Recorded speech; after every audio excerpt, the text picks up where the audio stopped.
Hello and welcome to Me, the Wife and Wrexham AFC, a weekly podcast and YouTube channel discussing everything Wrexham from the point of view of long-term fans and brand new fans like my wife.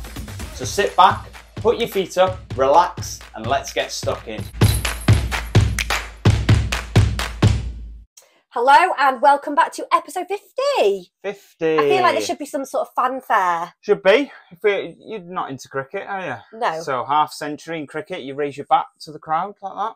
Just a little acknowledgement. It's not as good as a full century, 100. Obviously, they get a bit more excited with that, but they raise the bat to the crowd. So happy 50th episode. Happy 50th episode. So us raising our bat to everyone. Should we get cracking? Yeah, I suppose so. So the big news this week, fixture releases. Yes. Big news for me anyway, because I've been very excited about the fixtures. Yeah, I have as well.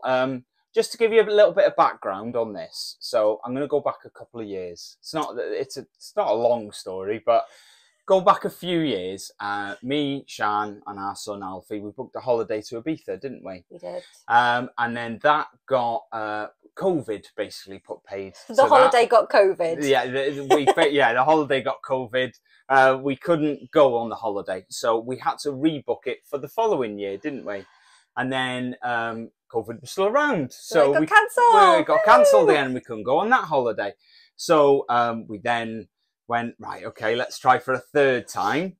You know what they say, third time lucky. Third time lucky. And we were just completely disillusioned by this point, and we were like, just book it. We booked it for August without thinking, and ultimately, anyway, and we ended up. We thought, oh no, we're going to miss games.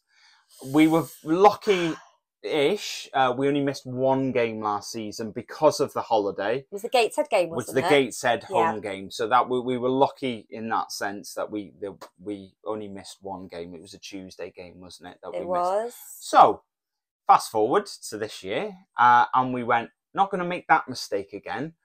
When we book the holiday, we need to make sure we don't book it in August.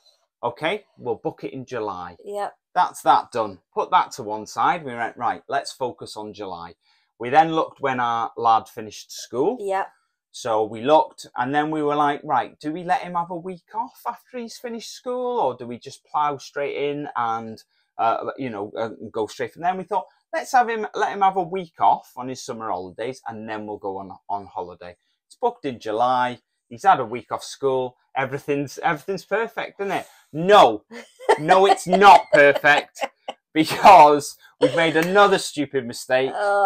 We booked it for July, like we agreed, but we booked it for the 29th of July, which now means we get back on the 5th of August, which is the first game, and we don't get back until very late. Basically, we get back on the 6th. Yeah, practically, we get back on the 6th by the time we get back to Wrexham.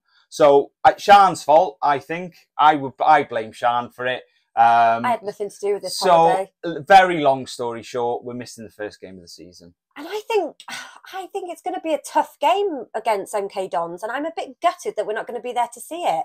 But I would rather... I'm livid. Yeah, I am actually. I was going to try and wash over it, but no. Fuming. Well, blame yourself because you booked it. You just told me we were going on holiday. No, I'm not having that. You were there. You were part of the process. We both made the stupid mistake of going, right, let's not book it in August, we'll book it in July.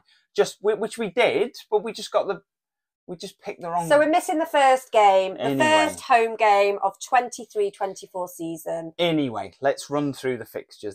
I just felt like, that was a bit rather long-winded. I feel cleansed now that I've got that I'm glad you do, because I'm sure everyone's asleep now. Yeah. So the EFL Trophy group was drawn this week. So for anybody who wondering what the EFL Trophy is, it's basically... the league version of the FA Trophy. Of the FA Trophy, basically. It's like last season it was called the Papa Johns, for anybody wondering. I think it's going to be called that this season, although there's been no sponsorship on any of the announcements, which is a little bit strange, I think, but we'll wait and see on that one. Yep. We were drawn against Newcastle under-21s. It's a home game. That's a home game. That'll be on the 4th of September. We've been drawn against Crewe, who we will play away on the 9th of October. Yep. And Port Vale at home on the 13th of November. That's the group. Winner of the group obviously progresses, goes into knockout stages. That's basically how that. How do you think we'll fare? I don't care.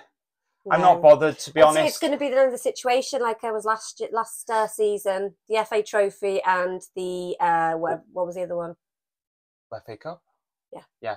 Well, we got an extra cup competition this season, so it'll bode well for us to have a decent sized squad, which we have. Yeah. Swap and change.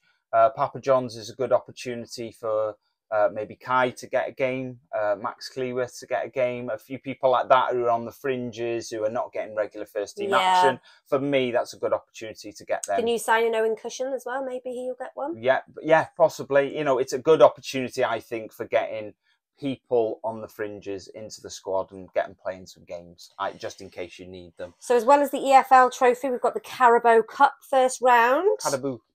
Is it Carabao or Carabao? Carabao. Carabao. Is it Carabao, is it? A lot of people say the Carabao, right? But it's the symbol, it's the energy drink Carabao, right? Okay, that's Never what heard it of is. it. Okay, it's an energy drink. Anyway, yeah. And the animal on the front is a caribou. Never heard of that animal either. They're called caribous. That's what the animal's well, there you called. Go. But a lot of people call it the carabao. But anyway. So we are our first game actually is against Wigan on the 8th. The 8th or 9th. I think it's the 8th now. I think they've released it. Yeah, because it's going to be on Sky Sports, I believe. Yeah, which everyone loves. Yeah, or hates, as the case may be. And it'll be our first home game under the floodlight. I know. The fourth one will be done by then, won't it? I would have thought so, but at this moment in time, it'll be the first game under the three new floodlights and one old But one. we've experienced, haven't we, the floodlights already when we went to Kings of Leon, and they're pretty fancy. Yeah, I hope it flashes like it did at Kings of Leon. When a goal scored or something. Yeah, that'd be good, wouldn't it? So just to run through the league fixtures, because they were drawn on Thursday. So the first league fixture is at home to MK Dons, as we've discussed, on the 5th of August. It's awful. I think we were one of the only one of the only few fans that were hoping for an away game. Yeah. We were at somewhere that we weren't necessarily planning on going to. Carlisle or something. Carlisle aren't in League 2. I know, so up that end, I mean. Yeah, Barrow, maybe. Yeah. I think we've decided to, instead, because we're missing the first game, I think we've decided to go to the Wimbledon away game. Have we decided? Well, you've talked about it a lot today, so I think you've made the decision. It's been mooted around the house, yes. Yeah. So I think we're going to go and spend a couple of days in London, go to the Wimbledon game, which is the second game. Our lad wants to go there anyway, so kill two birds and all that jazz. All that. The last league game, which is quite a tasty one, it's going to be home against Stockport on the 27th of April. Could very well be a league decider. Well, a lot of people have been saying on Twitter, great decision. We're going to win the league against Stockport in the. I mean, how sweet would that be? Would be nice. It would be very sweet. Really nice. Boxing Day game this season. It's not great for us. It's away at Swindon. I think it's ridiculous. Yeah, they usually try and keep it local for Boxing Day games, local as they can. Swindon is as not local as you can get to us. Yeah, Swindon's an odd one for it to be, but we've had a very good run of Boxing Day games. I think we've had the last 4 Boxing Day games at home. Yeah. So we were sort of due an away one, which is disappointing. I'm gutted because I loved the last two Boxing Day games we gave. I know. You know, we've had quite a few Boxing Day games in a row. I should have checked how many really, but we have had a few. So I think we were sort of due an away one, really. But New Year's Day, we're at home to Barrow. We are at home so on New Year's Day. Swings and roundabouts. I never really understood that saying, but anyway. Few days before Christmas, worth mentioning, I haven't jotted it down. I think it's the 23rd, maybe. That date rings a bell. We're going to be playing Newport at home. So that's the first of the two Welsh derbies, as it were.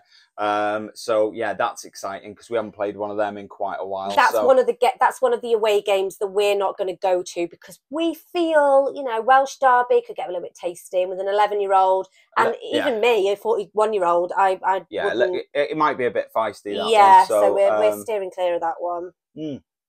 So, news this week. I picked a couple of bits out. Yeah. I wanted to talk about Mark Griffiths first and foremost. I'll read his tweet out. I know he's tweeted since and etc. But just a quick personal message. I applied for the media team job at Wrexham AFC, which had advertised in March, and discovered today that I didn't get it.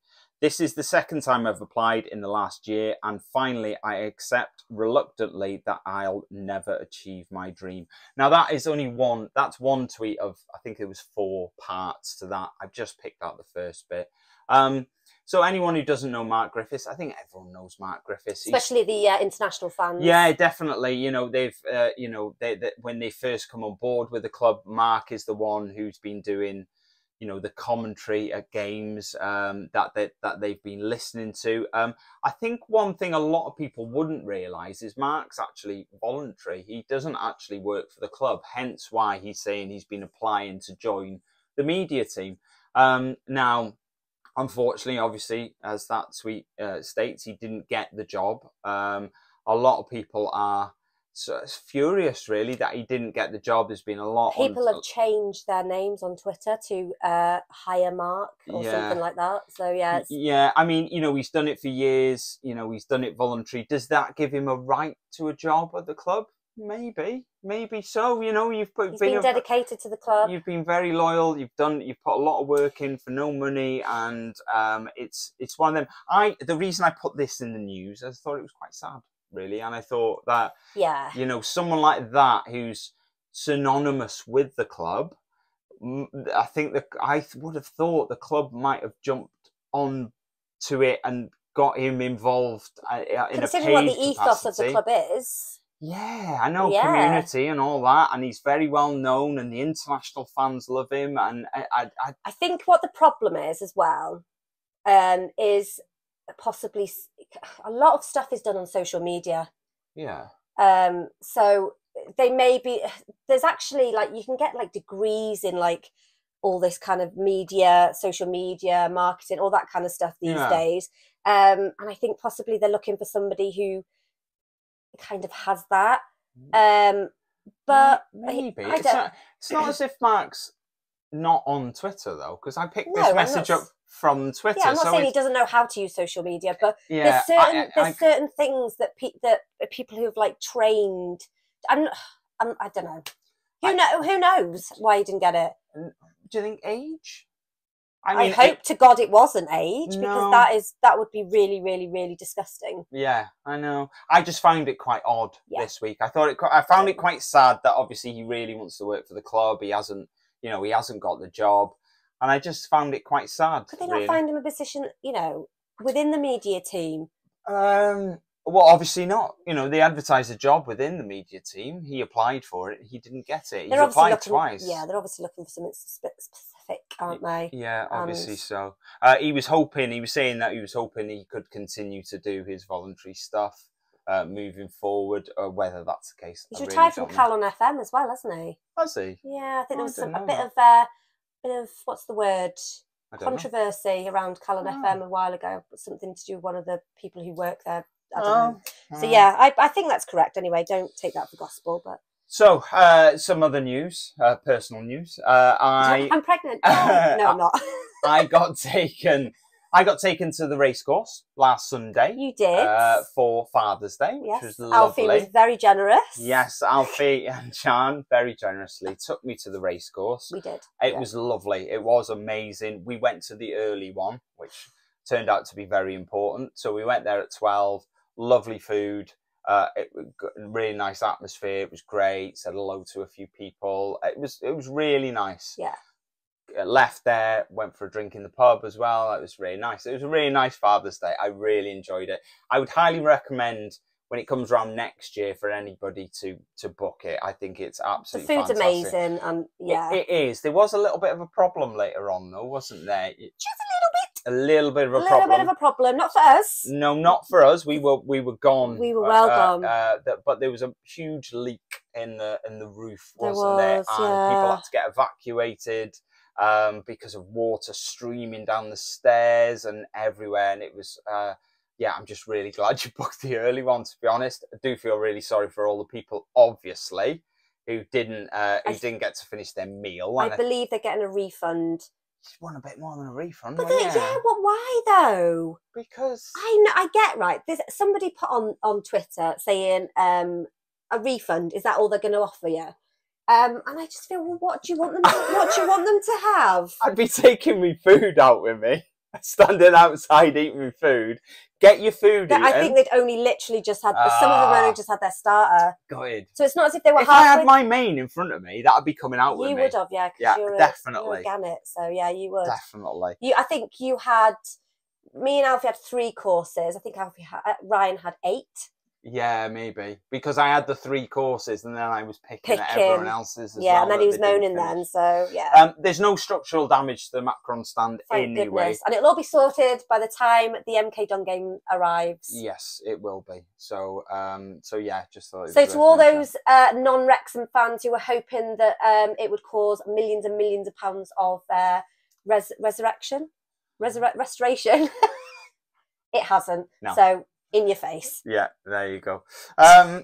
What else? Player of the season vote is open. Yes. Have you done yours? I've done mine. Yes. So the men's player of the season, the men's young player of the season, and also the women's player of the season and the women's young player of the season. So I've done mine. Have you done yours? I have. I don't know who it is from the women's team, and I think it might be the young women's team. I'm not 100% sure, but I'm sure she is in, or she'll be leaving, the school that Alfie's going to, the high school that Alfie's going to. I've seen him on their social media. Oh, right, okay. So that's cool, isn't it? Yeah, it is. A little famous in Alfie's school. Who did you vote for? Player of the season? Come on then, throw it out there. I can't remember who the things were. Player of the season, everyone. Oh, I can't remember. Elliot Lee, I think. Did you? I think so. I wanted to go for Luke Young, but... No. I wanted to go for Ben Tozer, but I went for Paul Mullin. Did I go for Ben Tozer? I can't remember. Elliot Lee, I'm sure it was. And for the young player of the season, obviously Max Cleworth. Did you? Yeah. Really? Why, who else was in it? Sam Dalby. Oh, maybe I did hear that. I literally cannot remember. I went Paul Mullin. Yeah, me too. I went Paul Mullin, Sam Dalby, I went Rosie Hughes, and I went Amber Lightfoot. That's why I went on my vote. I'm not going to ask you what yours were because you can't bloody remember, can you? No. Okay, so we're going to have a quick look at 2 of the teams that we're going to face next season. First one of them is... melting, by the way. I know, it's hot, isn't it? Really hot. Because we have to record in a small room. We can't have any windows open. We can't have any fans windows, going. no doors, no fans, no nothing. So it is literally melting point in here. But anyway, we crack on as heroes. Yes. So first team I wanted to have a look at is Mansfield Town. So they are 96 miles away. Time? Yeah. Oh, I don't know. We'll just guess. 2 hours. Okay. I don't know. I like to know time. See, I always judge it. If you're going 60 miles an hour, 96 miles is 96 minutes, isn't it? It's an hour and a half. Yeah. I know the way to Mansfield. You're not going 60 miles an hour the whole way. So add a little bit on. Let's call it 2 hours. Okay. Give or take. I can live with 2 hours. I don't... Yeah, but... We're travelling down to London in a couple of weeks, so... Yeah, I'm not saying... Yeah, but I'm not saying it is... You asked me to guess. I've guessed. So that's it. No, that is it now. It's gospel. It is 2 hours. If it takes longer, I'm not interested. They play at Field Mill. It's currently called the One Call Stadium for sponsorship purposes. It's got a capacity of 9,186. Yeah. The away end is the North Stand, and it holds 1,910. It's not bad though. That's almost 20% of your total. No, it's over 20% of your total. Probably 22, 23%. Yeah. Pretty decent. But bearing in mind that we give away about 10 You know, so 22 is a pretty decent away allocation, I would say. Yeah. They play in yellow and blue, predominantly yellow, with usually yellow with blue sleeves or something like that, but yellow and blue. Yep. The nickname is the Stags, which you'll see on their badge. They've got, I think they've got MTFC. And then the stag in the middle, isn't it? Stag in the middle, yes. Yellow and blue. Well done. Yeah. Thanks. So they finished eighth in League Two last season on 75 points. Heartbreakingly for them, they were outside the playoffs on goal difference alone. Ouch. And it was even worse than that. They were 1 goal worse off in goal difference than Salford were. So that's horrible. They're managed by Nigel Clough. Do you know Nigel Clough? Brian Clough's son? Yeah, I know, it says that in the notes. Come on. I would have got that, though. Yeah, Nigel Clough. Clough's an unusual name, used to play for Liverpool. Yeah. Remember him scoring 2 against Man United. Liverpool were 3-0 down at home. I think Nigel Clough scored 2. And then someone scored the equaliser. I can't remember who it was. I just remember that game for some reason. The game finished 3-3. Was Brian Clough a player, or was he just been a manager? Oh, it may be. I mean, he was an elderly manager when I was a kid. Is he no longer here? No. Oh. No. So he was a great manager, considered by many as one of the best. Brian Clough. His son, not so much, but he's managed a few clubs. He was at Burton. He's been somewhere else, and now he's at Mansfield. Anyway, he's been there for a few years. Anyway, their top scorer last season was Will Swan. Great name. Do you like that, Will Swan? He scored 10, and he was on loan from Notts Forest. So unless they extend his loan, he'll be going back there. Former players, we've just got one in our squad. Ollie. Yeah, Ollie Palmer played there between 2013 and 15. He only scored 5 in 54 games for them, so not a great return for Mansfield. Famous fans, Rebecca Adlington. She the swimmer? She is the swimmer, yeah. And Alvin Stardust. Is he a chipmunk? No, he's a singer. I know. Alvin Stardust, but just before anyone lets me know, he died about 9 years ago, so he's no lot. Well, he is a fan still. Yeah, but he was the only famous one I could find, and unfortunately passed away 9 years ago. But there we go. The other team is Barrow. So what do we know about Barrow? Well, they're 137 miles away. Horrible drive as well. So, is it? Yeah. Great. But they play at Holker Street, which is the SO. Is that SO Legal Stadium or SO Legal Stadium? I think it's SO, because the SO is capital. But yeah. So they've got a capacity of 5,400. Yeah. Their away stand is one side of the Hollier Street Terrace, and it's all standing. It is, yeah. Is it like the standing at Halifax? Because they had sort of like steps that you could sit on if you really wanted to. Yeah. No, it's a very small ground. 5,000 capacity is small, by any stretch of the imagination. The away end, for example, this is how little is out there on the Tinterweb about Barrow. The away stand holds, I've got no idea, because it doesn't list it anywhere how many is there. And if that, maybe that is because it's a terrace and it's standing, and some games they can do more and some they can do less. But they should put on there between dirt and dirt, but I couldn't find it anywhere what the away. If anybody knows what the away capacity is for Barrow, let us know. Please let us know. Away end holds no figure. He's put here. That's what I literally just I know said. You did, but I'm just reading your notes. They play in blue and white. Yes. They do. And their nickname is the Bluebirds, and their mascot is Bluey the Bluebird. Thought about that name for a long time. Bluey. I was going to take the Mick, right? Well, ours is Rex, isn't it? Rex. Yeah. So Rex from Wrexham, yeah. I know, so I won't Bluey, though. I mean, it's a bit... Yeah. So they finished 8th in the league, in League 2 last season, on 62 points. Yes. They were 13 points off the playoffs. Yes. Which is not that close, is it, really? It's close-ish. I mean, you're in the top half. I think I've made a slight error somewhere along the line, because I think they finished... Is that why you made me read it out? Yeah, because I think they finished 9th, not 8th. Okay. Because Mansfield, I think, finished 8th, which we just read out. So I think these finished 9th. Right, okay. They were one place behind Mansfield. So, yeah, so apologies That's for that. right, Ryan.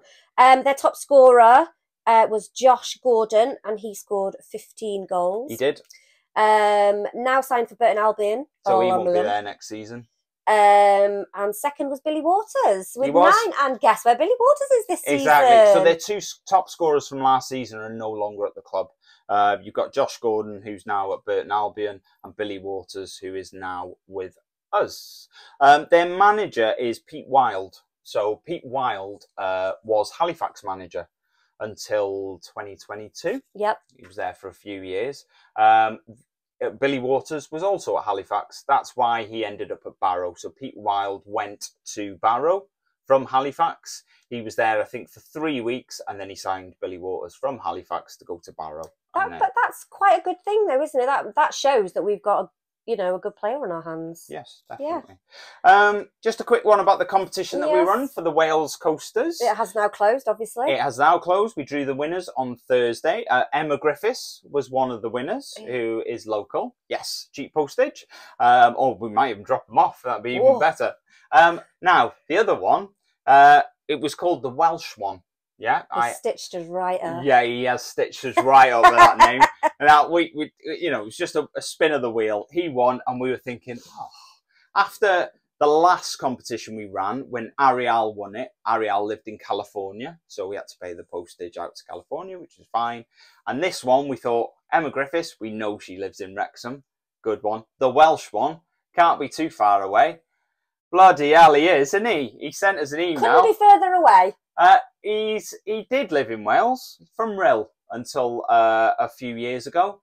Now lives in bloody New Zealand, doesn't he? So yeah, we had a chat, a bit of a laugh about that he now lives in New Zealand. But to the both of you, congratulations on that.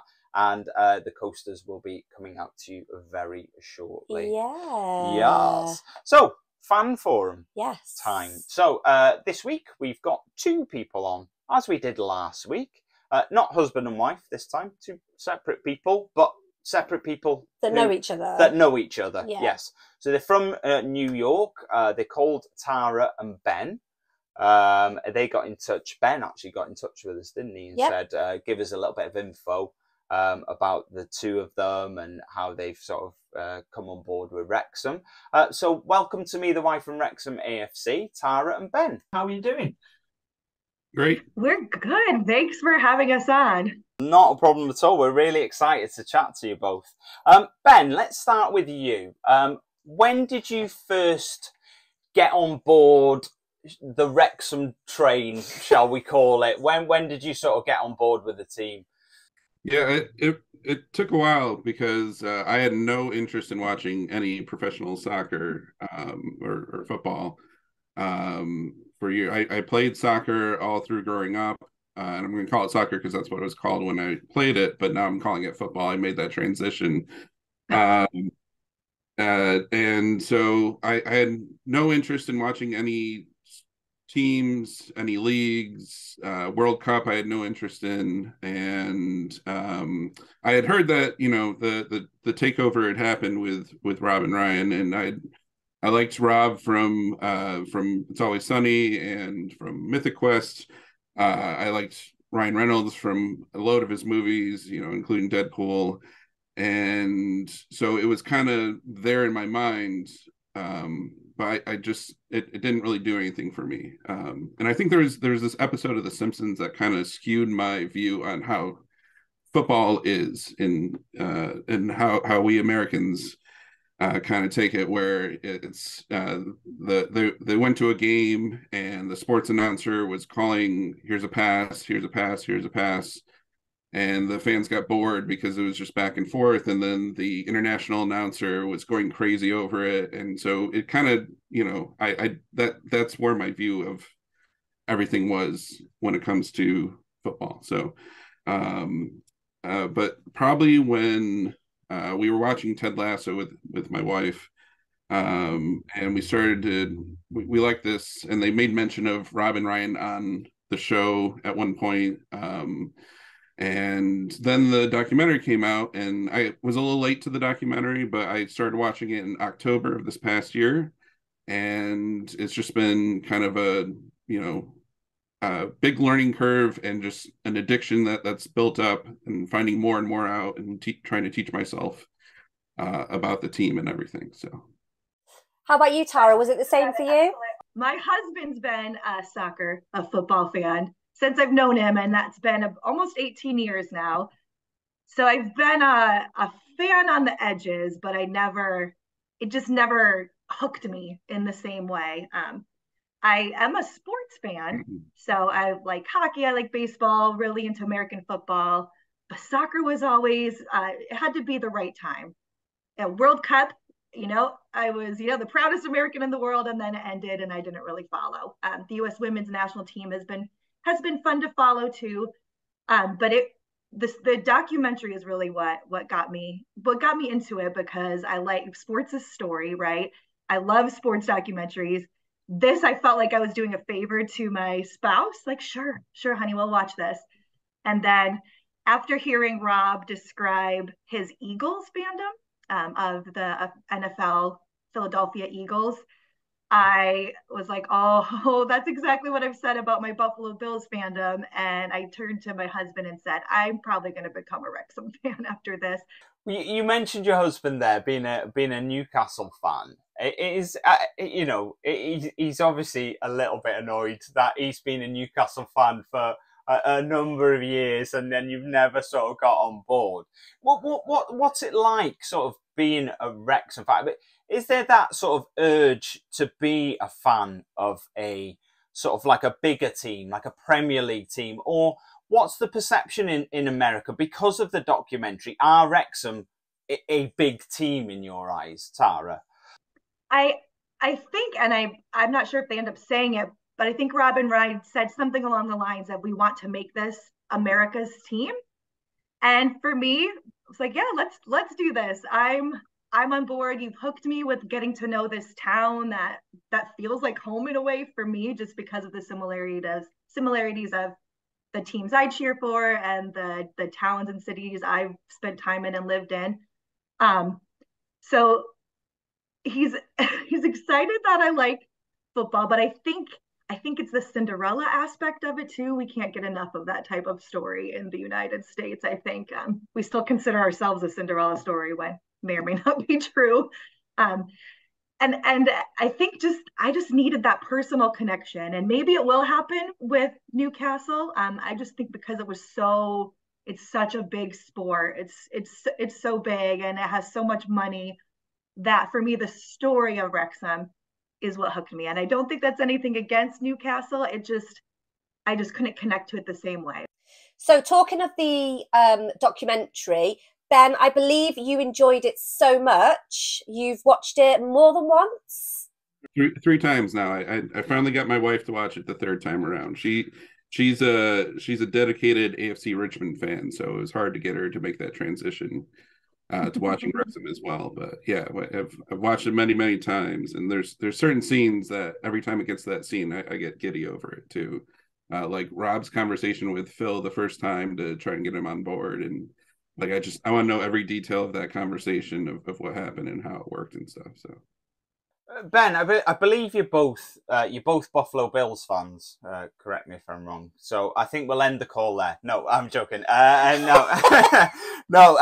In your sort of like, how does Wrexham sort of stack up in your supporter pyramid sort of thing? Do you just consider it as something completely different, or do you support the Bills more than Wrexham, or are they just two separate entities that you support in two different ways? Yeah, it's the Buffalo Bills have been like the top of my focus for sports for a while now, and I have a baseball team, I have a basketball team that I support as well, but Wrexham kind of has surpassed all of those teams, and I'd say it's hand in hand with the Bills at this point. The Bills off season's a little bit longer, so there's a little bit more of a lull. So Wrexham information has been coming in, and the season ends later, the season starts sooner, and so I kind of I have more of a continuation with Wrexham throughout the year. I'm still keeping up with the Bills. I'm still planning to go to a game.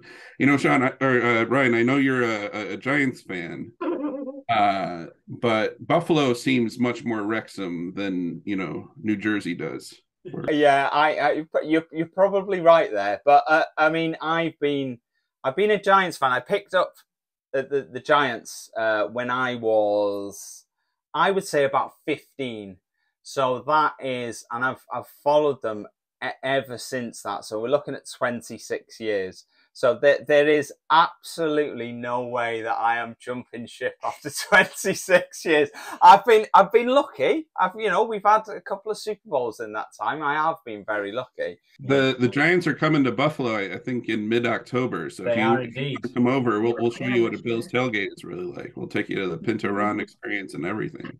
We have actually. We know a couple of other Bills fans as well.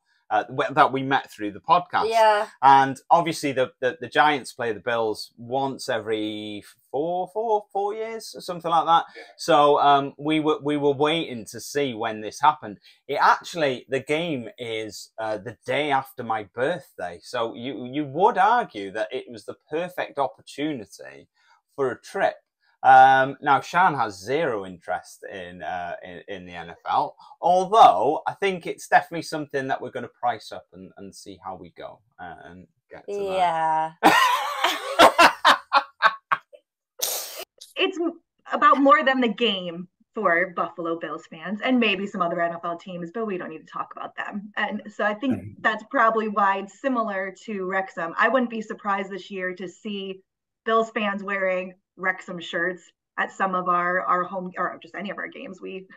Our fans travel to all of the games a lot like Wrexham fans do, and sometimes a little farther. The United States spreads out a little farther than England and Wales, but we are committed in the same way. I think there's an affinity there between just how Bills fans are with each other, the camaraderie, it's part of who you are. And that's what I got from the documentary and just from becoming a growing Wrexham fan and interacting with fans in different social media spaces, listening to podcasts. For me, my entire extended, very large family is all Buffalo Bills fans. So it's ranks above religion, politics, anything for us. So it's something we all just do, and it'll be the top of our list. But I'm gonna go with Ben, and that I'm getting even above the Mets because they're not doing very good. I don't want to be a fair weather fan, but no, my commitment and just learning about who the team is and having fun cheering for them. As Wrexham's, I'm learning. I'm not quite to Ben's level yet. I can't be a super fan, but my heart's in the right place. And the beauty of being a Wrexham fan is, unlike the Bills, Wrexham actually win stuff. So you can, you get to see that. What a way to alienate the people that we have on our podcast. Sorry, just a joke. Let's get back to Wrexham. So Ben, you are, like Tara said, so much of a super fan that you've actually started up like a little breakfast club on a Saturday called Wrexfast, I think it's called. How did that come about, and what's involved in Wrexfast? Well, so Tara and I started a Wrexham fandom separately, and at one point we were at a New Year's Eve party or something like that, and then we realized that we were both supporting Wrexham at the same time, and we both have families, so we're trying to think how we can get together and like experience Wrexham games together, and so we worked out our schedules for a few dates towards the end of the season where we one person would host, the other I'd bring my kids over, Tara would bring her kids over, and we do like muffins and mimosas. We'd make sure bacon was there, that's the usual one. For the last game of the season, we had a red dragon fruit as well, just to make it that extra special thing.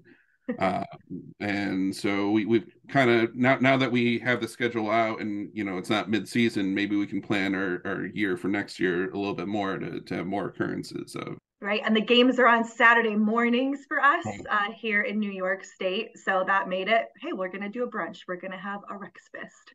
That's amazing. I love Oh, that. yeah. That is really good. I do. I love it. I really do. What can we do to better better have that Welsh experience of a breakfast? Like we did muffins and mimosas and bacon because that's things we like, but like it's over here where I think, you know, we're very passionate about people knowing that we aren't English. You know, we're Welsh, and you know we always passionately say, you know, we're not English, we're Welsh.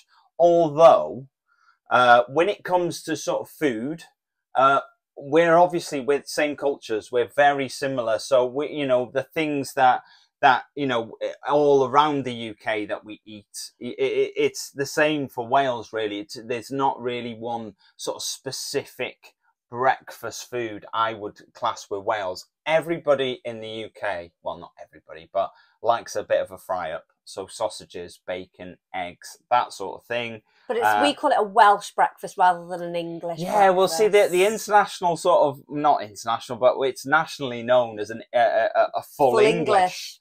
But, you know, we don't like that term. So, you know, Welsh. I think as long as you're down the route of sort of, as long as you got bacon in there, you know, we do like eggs. We like, have you tried black pudding? That's a question. I have not, no. No. We did. We hosted. Oh, you did? Okay. Yeah, friends. We recently moved just around the corner, but we missed some old neighbors. And he's a Liverpool fan, so my husband invited them over, and we did the full English breakfast because he's English.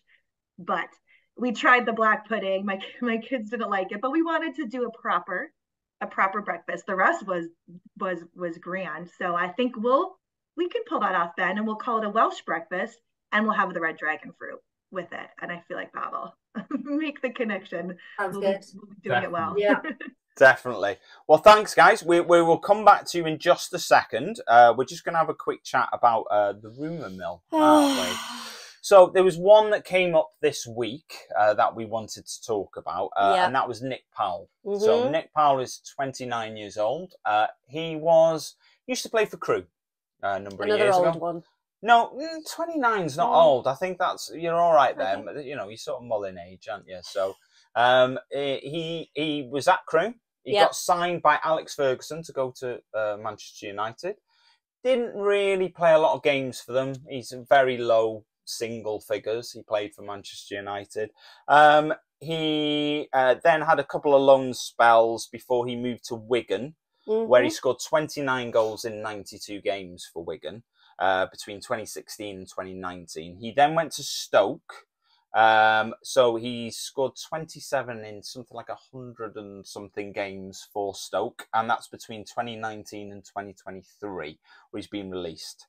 So he's now a free agent. So this is what worries me about players. Yeah, if they're released, as a free agent, what is the reason why they're released as a free agent? You can pick up some excellent players though as free agents. You know, the contract comes to if a player doesn't fit into a championship team.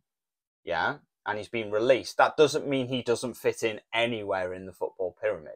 You know, he would potentially, he's just been playing in the Championship. To then get released and sign for a League Two club, I think he'd be head and shoulders as long as he can stay fit. Now, this is the problem. He struggles to stay fit. Just to run through some of his injuries. So he missed, in 2017 at Wigan, he missed 3 months. In 2019, in his first game for Stoke, he ended up getting injured and missing 8 weeks. In 2021 at Stoke again, he missed 8 weeks. And in 2022 at Stoke, he missed a further 6 weeks. So they're quite hefty sort of gaps. And, you know, it's not like a little muscle strain. But I think that one saving grace on this is it's a different injury every time. So that's one good thing. It's not like a recurrence. In 2021, he won Stoke's Player of the Season, which isn't that long ago. The more rumours that come about, I do struggle to see where anybody fits in our team. Yeah, I don't know. What are we doing? I don't. What's happening? What's going on? Yeah. I think that, like you just said about him just because he's not championship material Yeah. doesn't mean he can't play anywhere else. Yeah, yeah. But our focus is Premier League. Mm. So why would we want somebody coming in? Because he's, yeah, I get what you're saying, but we're not Premier League now, are we? No, but we're so heading we need that way. people to help us on that journey along. And a Yeah. championship player is a very decent addition to make to help you get through the leagues, isn't it? Well, I mean, if his injuries are anything to go by, whether they're different each time, no, I don't want him in our team. Guys, I'll come back to you. Like, let's go to Ben. You know, because you're new to the team, and we've had quite a settled team, obviously, since you started watching Wrexham. What's your thoughts on new players coming in? Do you sort of think, oh no, I just want the team to stay the same because I know all these guys, or are you more of a realist that you realise that things are going to change as time moves on? Yeah, there's a lot, especially in American sports. There's a lot of people moving in and out. You know, I feel I just have to trust Parky in that he knows what he's doing with his team. You know, you can build bonds to certain players and stuff like that, and you don't want to see them sitting out. But you know, it's got to be about the team, and he seems to create that environment with his team as well. Talking about the players we've already got, Tara, just to sort of close off, do you have one player that sort of stands out for you in our current squad, a favourite player, if you will? I do, not to pick favorites, but I do like Jordan Davis. I think he's young. I even kind of like his ambition, right? Speaking of players who may one day leave, but hey, he's committed to us for a couple years. I like that he's a hometown boy. I don't mean to, I'm almost 20 years older than him, so maybe part of it is maternalistic too, but I think I like his story. I connected with him right away in the documentary and have had fun watching him. They just had a baby girl who was born right around my birthday, so I was like, that solidifies it for me. I really like his energy, and I have a feeling one day I might have to say goodbye to Jordan as part of our team, but maybe not, right? Because he's been such a crucial part. I agree with Ben that chemistry is really important, and no matter who you bring in, they have to be part of this group that the team, that Rob Ryan, that the coaches, the staff have put together. In Buffalo, we have a saying, trust the process. So even if I don't always agree, I tend to, as a fan, believe in the bigger picture. So I've been listening to some of the rumors too, and I'm just gonna have to trust, right? And I don't know enough to really have an opinion yet, but I think that they've got a good thing going, and they'll know. Sometimes it's instinct as much as what someone looks like on paper. So I'm gonna trust. I'm gonna believe. I'll tape it on the wall. What about you, Ben? Have you got someone who stands out for you in the squad? Yeah, it's hard to pick one player because it's such a real team. Obviously, you can gravitate towards Paul Mullen and the documentary when they brought Ollie Palmer in. That was a huge, you know, catalyst to the team. Probably one of my own ramp ups to my fandom for Wrexham was watching the Coventry game and Elliot Lee's that. I think it was the second goal of the game, and that was a pass, right? That was supposed to be a pass, and it just hooks in there. And it probably happens all the time, but that's my first experience watching that happen, especially live. And like that was just something that built up for me. And then bringing like players like Ben Tozer and Owen O'Connell into the team, you know, it just feels like a big brotherhood that they're building up on the team. Right, we're going to move on to the quiz in a second, but I know, so you two, just you hang on there, and we're going to get you involved in that. Just some people who got in touch this week. We had Ginge on Twitter. Yeah, let's go with Ginge. She got in touch asking the best way to secure tickets as an international fan. Easy for me to say. The advice that I gave her was a couple of things. If you're planning a trip over here, I would suggest logging on early on the day that the tickets get released. Definitely. Familiarize yourself with the process prior to it. You don't want your first experience of trying to buy tickets to be the day that you're getting the tickets. when earlier tickets are released, I would go on and just go through the process, queue up, get in there, try and put some tickets in your basket. You don't have to go through and buy them, but just familiarise yourself with the process. It can be a bit hectic when you're buying tickets for the first time. So that would be one advice. The other bit of advice that I gave her was don't be picky. If there's seats that you see and they're available, grab them, put them in your basket and buy them because they disappear very quickly. So that's one thing. Have anyone else that got in touch? Yeah, we've had Catherine James get in touch. Yes. She has got a Just Giving page. It's called Big Griff's Big Fundraiser. Basically, she's Catherine James is Big Griff's mum. He's 2 years. Oh, sorry, he was diagnosed with acute lymphoblastic leukemia. Sorry if I have not said that right. In October 2021, he is currently undergoing treatment and will do so until at least 2025. He spends a lot of time in the children's ward in the Wrexham Miler, so they're like a second family to them. And they're on a mission to raise funds for the Miler. We've actually been to the Wrexham Miler with our little boy previously, and they were amazing. They do such a brilliant job.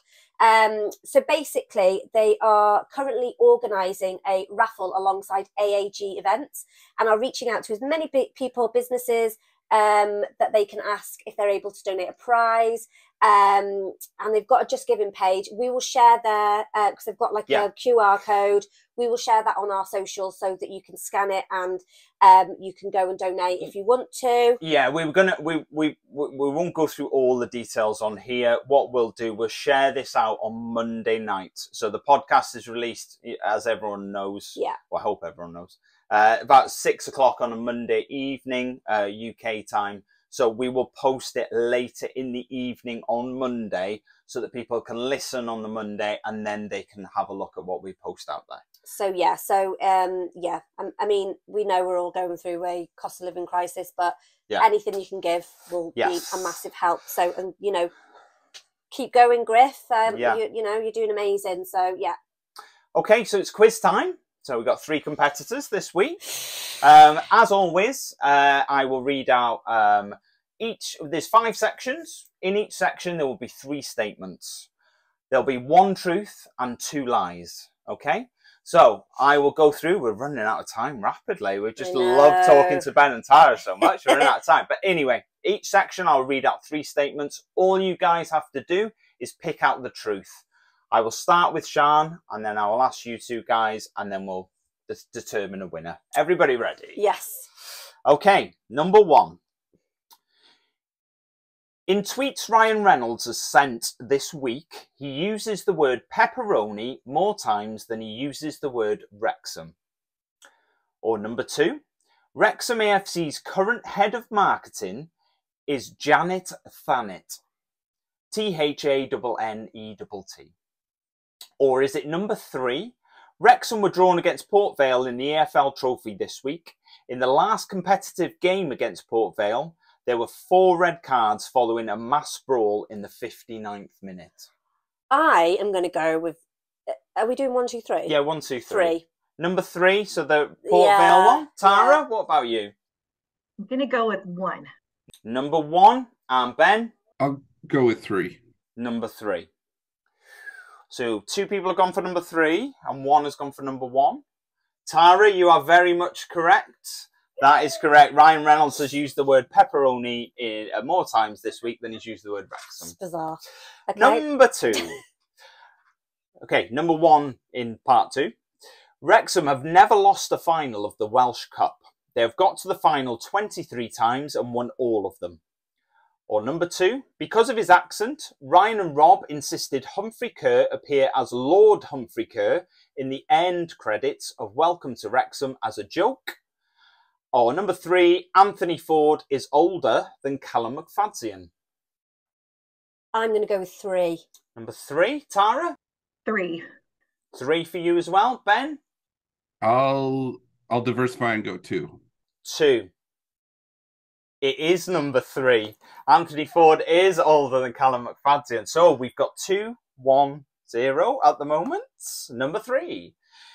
If you combine the first names of 2 of our current players, you get a Grammy Award-winning artist, an Oscar-nominated film, or a character from South Park who appeared in over 100 episodes? Come on, there's no thinking time. You've just Two. Number 2, an Oscar-nominated film. Tara? I'm going to go with 3, South Park. South Park character. And Ben? I'll go 1. Number 1, the Grammy Award-winning artist. I will tell you the players. It's Billy Waters and Elliot Lee. Billy Elliot. Billy Elliot. You said number 2. You're right. You're right. It's Billy Elliot. The film is Billy Elliot. Yes. Oh, my memory's shocking. I couldn't remember then. Number 4. Me, the wife from Wrexham AFC, have more YouTube uploads than Paul Mullin has career goals. Kings of Leon recently played 2 sold-out gigs at the racecourse. But in 1962, an unsigned and yet to be famous Rolling Stones played in what is now known as the Bamford Suite with support from Wrexham band The Flutterbys. Or number 3, Wrexham AFC have more Twitter followers than 14 championship clubs. I'm going to go with 3. Number 3, Tara? This is a good one. I'm going to go with 2. The Rolling Stones. Okay. Ben? I'll go with 3. 3. Ben, you've got your first one right. It is number 3. Wrexham AFC have more Twitter followers than 14 championship clubs and 2 Premier League teams as well, just to throw it in there. And the last one. In a recent episode of It's Always Sunny, Charlie and Mac can be seen having a conversation outside a house with the number 1864 on the door. Number 2. The first names of 3 Wrexham players match the first names of the members of Blink-182. Or, number 3, the postcode of Wrexham AFC is LL11 2AH. Ooh, I'm going to go with 2. Number 2, that's Blink-182. Tara? 1. That is the Always Sunny. And Ben? I'll go 1 as well. 1 as well. No, it's the postcode one. It's number 3. Oh, I made the other 2 up. I was quite proud of them as well. Well, Tara and Ben, thank you.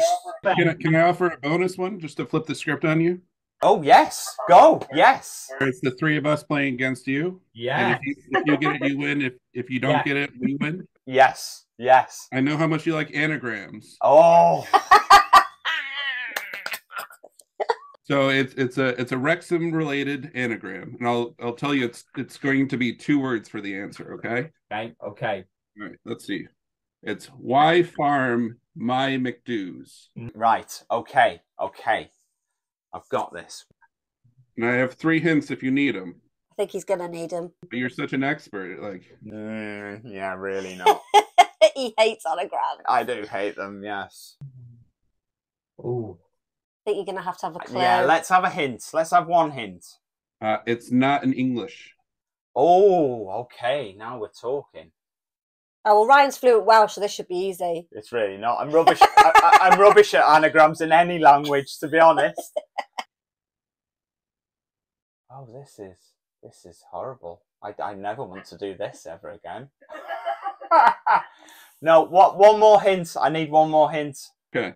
The Sunapee trout, also called the blueback trout, is a subspecies of the Arctic char, native to the northeastern New England in the United States, as well as Quebec and New Brunswick in Canada. Oh. I'm complete. I'm out. So the answer is it's maximum effort. Undrech mwy afswm. No, why didn't I get that? It's a blueback trout, and it's on the back of the blue. Yes, of course. And you're wearing the shirt as well. I'm wearing. Oh no, that was hot. I'll be honest, that was horrible. I hated that. Thank you for turning the tables, Ben. I love seeing them squirm. It's brilliant. Well, Massive thank you to the two of you for being on. It has been absolutely amazing having you on. And thank you to everyone at home for tuning in. And we'll see you again next week. Bye. Bye.